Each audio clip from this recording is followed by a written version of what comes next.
So in the last lecture, you learned about abstract base classes. As another example, here I have defined an abstract base class called UI control. This class has an abstract method called draw, and as you can see, this method has no implementation. So this class only defines the contract or the interface that all its derivatives should follow. Okay? Now, here we have two classes that derive from UI control. One is textbox and the other is dropdown list.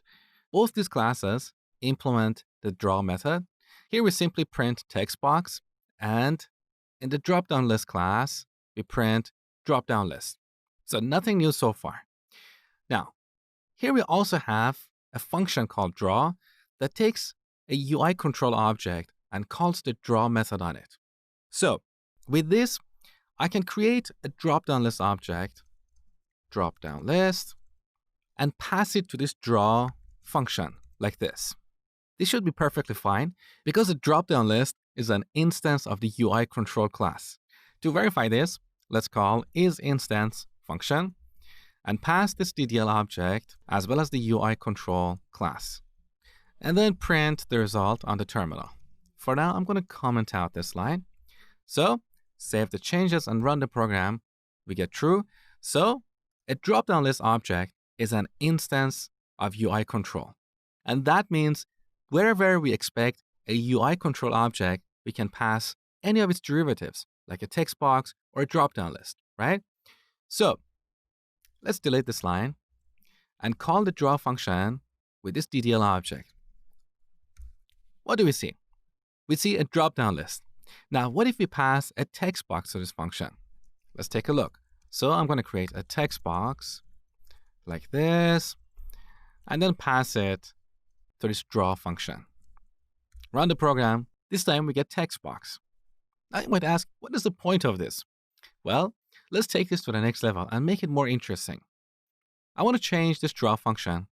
So instead of getting a control object, I wanted to get a list or a tuple of controls. So let's rename this to controls. And here we'll use a for loop to iterate over this controls object.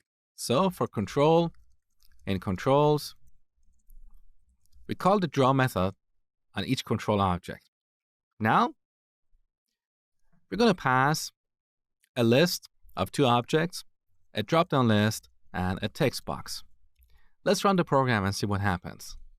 As you probably expect, we get two messages, dropdown list and text box. So using this approach, we can render the user interface of an application. Imagine we have a form with a bunch of text boxes, drop-down lists, radio buttons, and so on. We could have a list of all these objects and pass that list to a function like draw, and that function would take care of rendering the entire form. What is interesting here is that our draw function doesn't know what kind of control it's working with. This is determined at runtime. It simply iterates over the list of controls and calls the draw method of each control object. This is what we call polymorphism. Poly means many, morph means form. So polymorphism means many forms. In this example, our draw method is taking many different forms, and this is determined at runtime. We could be calling the draw method on a text box or a drop-down list or a radio button and so on. So this is the classic example of polymorphism.